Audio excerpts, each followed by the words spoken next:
अस्सलाम वालेकुम नाज़रीन। आज हम डिस्कस करेंगे पाकिस्तान का सबसे बड़ा गंदम स्कैंडल, जिसके अंदर पीडीएम हुकूमत और निगरान हुकूमत दोनों शामिल हैं, और इस स्कैंडल के ज़रिए पाकिस्तान को तकरीबन 400 अरब रुपए का नुकसान पहुंचाया गया है।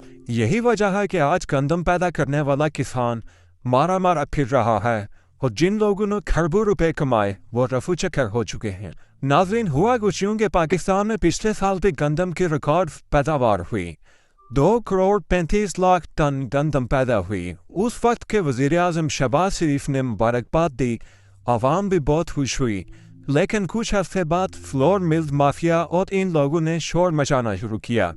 यह गंदम इंसानी इस्तेमाल के लिए तो काफ़ी है, लेकिन हमारी पोल्ट्री और दूसरी इंडस्ट्रीज़ की जो ज़रूरियात हैं, इसके लिए हमें गंदम इंपोर्ट करनी पड़ेगी। इसी वजह से बकौल दानियाल अजीज़ साबिक रहनुमा नून लीग, जुलाई 2023 में एक मीटिंग हुई विफाक डार की सदारत में। इसमें पाकिस्तान के अंदर प्राइवेट सेक्टर्स को 10 लाख टन गंदम इंपोर्ट करने की इजाज़त दी गई, जो कि रूस और यूक्रेन वगैरह से इंपोर्ट की जानी थी। तो इसके ऊपर आए तमाम टैक्सेस और ड्यूटीज ख़त्म कर दी गई।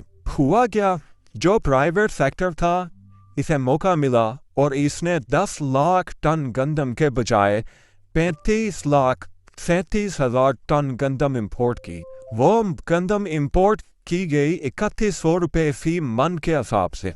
फिर इसे यहाँ की हुकूमत को 4500 रुपये फी मन तक फरोख्त किया गया। इस तमाम प्रोसेस के अंदर माफिया ने तकरीबन 87 अरब रुपए तक का मुनाफा कमाया, लेकिन हुकूमत पाकिस्तान और पाकिस्तान के किसानों को 14 अरब रुपए तक का नुकसान बर्दाश्त करना पड़ा।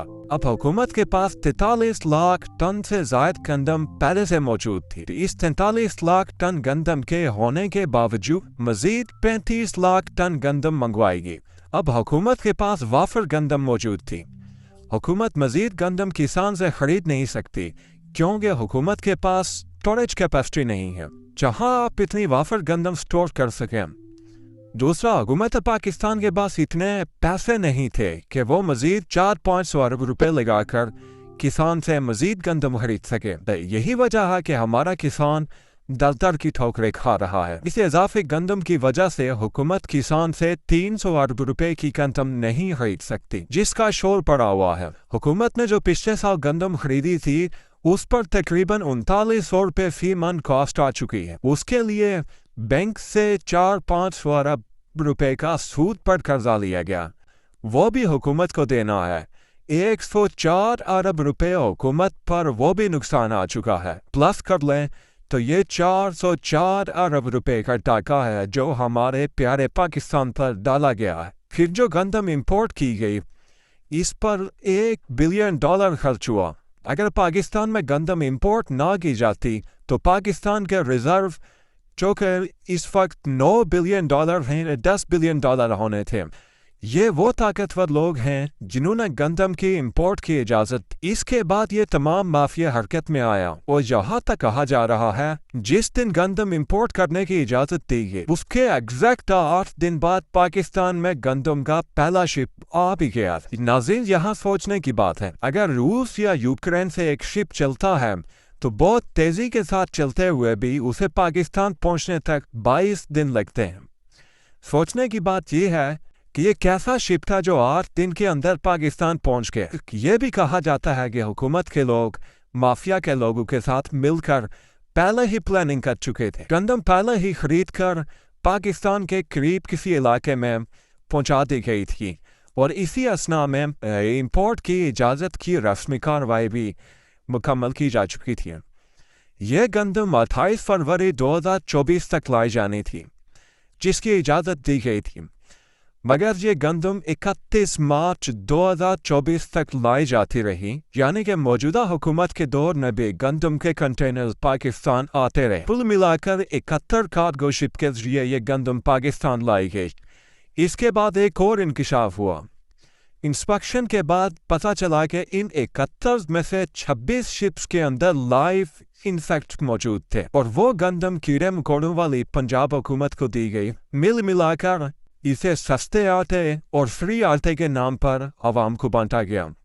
یہ ایک بہت بڑا الیگیشن ہے، لیکن مجھے امید نہیں موجودہ حکومت اس معاملے میں کوئی انویسٹیگیشن کرے گی، کیونکہ اس میں اسحاق ڈار پر براہ راست ملوث ہونے کے الزامات ہیں۔ یہ اسکینڈل شروع ہوا پی ڈی ایم کی حکومت میں۔ اس حکومت کے لوگ نگران حکومت میں موجود تھے، اور نگران حکومت کے لوگ اس حکومت میں منسٹرز ہیں۔ تو یہ کیسے ہو سکتا ہے کہ یہ حکومت سابقہ پی ڈی ایم حکومت کے خلاف ایکشن لے، کیونکہ اس حکومت میں بھی وہی لوگ موجود ہیں جو گزشتہ پی ڈی ایم اور پھر نگران حکومت کا حصہ رہے ہیں۔ یہی ہیں وہ طاقتور لوگ جو اندر سے آپس سے ملے ہوئے ہیں اور پاکستان کو مل کر بے دردی سے لوٹ رہے ہیں۔ مثال کے طور پر اگر پنجاب کے نگران وزیر اعلیٰ محسن نقوی نے کوئی غلط فیصلہ کیا ہو تو کیا موجودہ وزیر اعلیٰ پنجاب اس کے خلاف کوئی ایکشن لے سکتی ہے؟ اس کی یہ حیثیت ہی نہیں ہے۔ یہاں وہی ہوگا جو ہمیشہ سے ہوتا آیا ہے۔ پرائم منسٹر ہاؤس کی طرف سے ایک کمیٹی بنا دی جائے گی اور اس کی رپورٹ بھی جمع کروا دی جائے گی۔ یہ تمام مافیا کے لوگ پھر سے مکھن سے بال کی طرح نکل کر دودھ کے دلہے بن کر عوام میں پہنچ جائیں گے بڑی بڑی تقریریں اور بڑے بڑے نعرے لگانے کے لیے۔